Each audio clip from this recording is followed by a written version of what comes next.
Thanks, Rhodes. I really like your shoes, if you can hear me back there.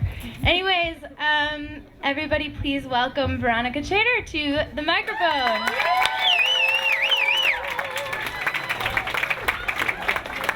Thank you. Before I read this, I just want to say it's a true story. Yay. And it's about my first love. It's a true story about my first love. And I cried while writing it. It's called Flea Spit. He runs. He always runs from the fleas that make him crazy, from the sting of their bites, from the tickle of their crawling. He runs to cool the heat of his skin, to throw off the invisible enemy playing at the roots of his hair. He does not know the fearsome sight he creates when he runs. He simply runs. His name is Beau, meaning beautiful in French. The irony was accidental. He was beautiful when I named him 3 years ago, when he was a bumbling comedy act of a mixed breed puppy, and I was a love-struck 14-year-old. But then he grew. His roundness took on edges. His black coat lost its sheen. His testicles ballooned and hung low. Beautiful evolved into charming, charming into peculiar, peculiar into homely, homely into ugly. Yeah! The chubby furball with droopy ears disappeared and a different dog took his place.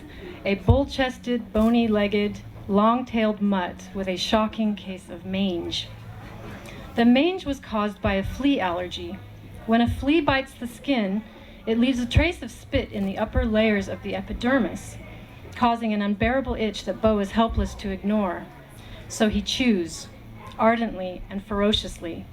A single flea will get him so riled he'll ransack the area until not a hair is left standing, and no amount of cajoling from me will distract him from his frantic campaign. The result of his obsessive biting is total baldness from his shoulders on down.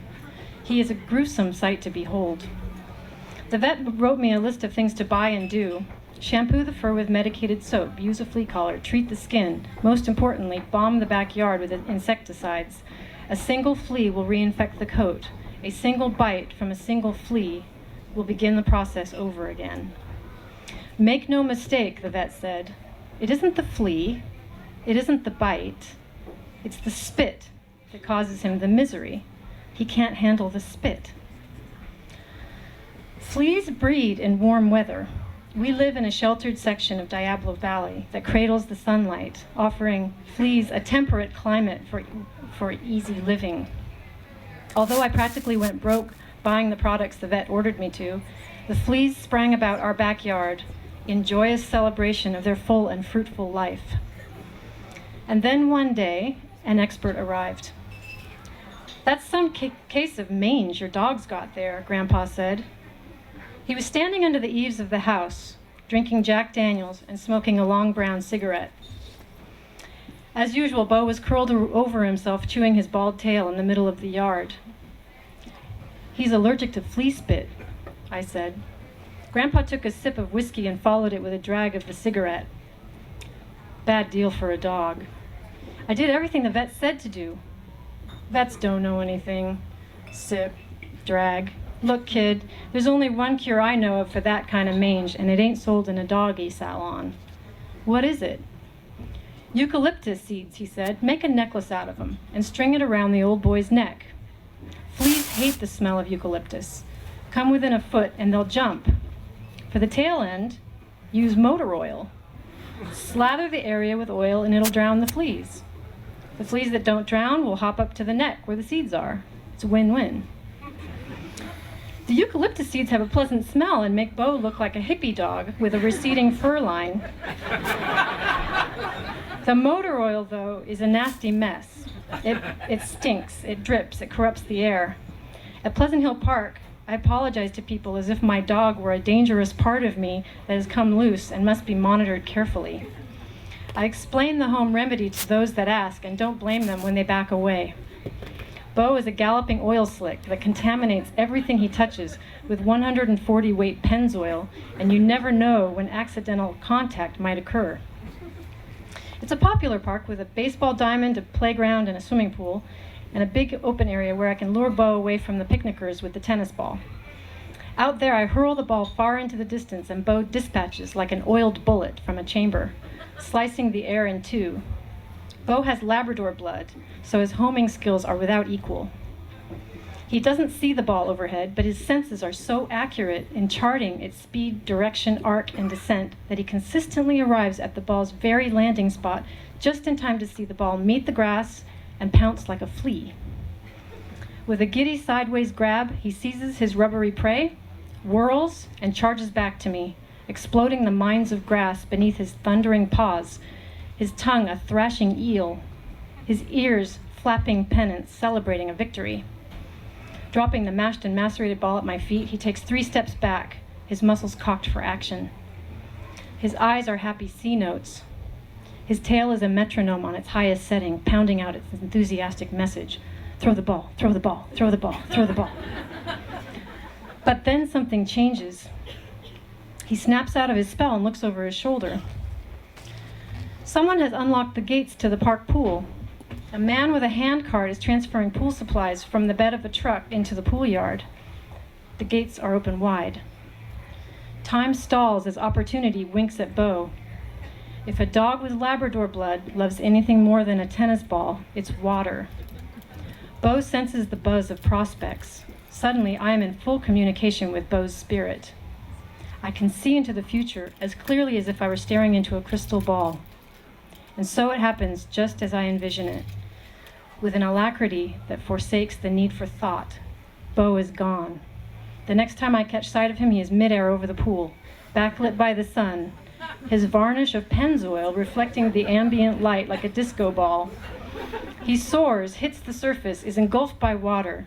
His grinning face emerges, and he paddles, his front paws reaching high like a cantering horse, as dozens of people flee screaming from the pool. I love my dog. I sort of fear him too. I'm quite frankly embarrassed for him. I'm shocked by his half-bald body, his strange foul breath, his alien being erections, his large swinging testicles, his protean bowel movements, his recurring vomit, his sex lust. I pity him. I certainly sympathize with his condition. I sigh over him constantly. Sometimes I embrace him as if he were a human.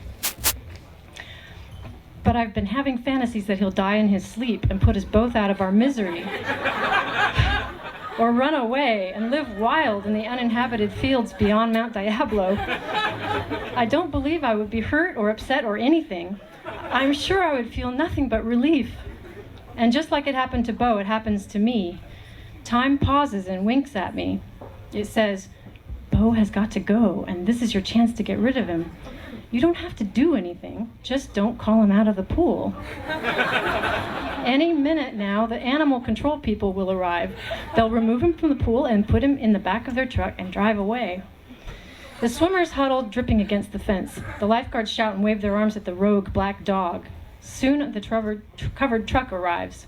I used to spit at these trucks when I saw them drive by and call the drivers Nazis because they enforced the leash law. Now I feel a sense of appreciation for the 2 uniformed men who walk into the pool yard carrying restraints. They are only doing their job. I can't move. I'm stunned by my disloyalty. I can't believe I'm capable of doing this horrible deed. But I must be because I'm doing it. Moreover, it's been done. The animal control men have hoisted Bo into their truck, wiped the oil off their hands, slammed the doors, and driven away. And I'm still standing here in the same place, alone. My thoughts and actions are calm and logical. He's in their hands now. I toss the ball into the bushes. I won't need that anymore. I wipe the slime off my hand. Well, I guess I'll go home. I slowly walk home. The heart attack begins in bed around midnight. It feels as if a strong man is trying to punch his way out of a duffel bag in my chest. It comes on suddenly and without any warning. One minute I am pondering my new freedom from fleas and motor oil, and the next minute my heart is doing a violent fist-bashing exercise. I'm having trouble breathing. I feel faint and nauseous. I sit up and hang onto my pillow and look around my room. Everything is dark gray, the color of treachery, the color of death. I'm going to die. Unquestionably, I did this to myself. You cannot betray your dog and live. In the morning, I get up before the rest of the family and floor it to the city pound. I stumble out of the car, run to the building, burst through the door, and approach the desk. The clerk, who looks knowledgeable, asks if she can help me. A dog, I say. My eyes flood. I stand there. I look at the floor, the wall, the ceiling.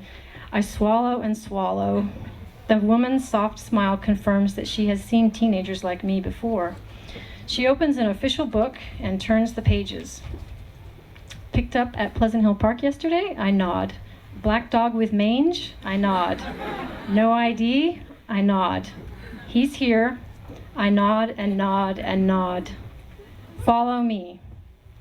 She leads me along an eternal hallway to his cage, and I stand there gasping for air, gripping the fence, the galvanized steel mesh cookie-cutting my forehead, my eyes drinking in the image of my wonderfully beautiful, ugly dog, my mind crying silent prayers of gratitude as Bo stands before me, wagging his bald, oily tail and panting happily as if to say, "Finally, you're here. What took you so long?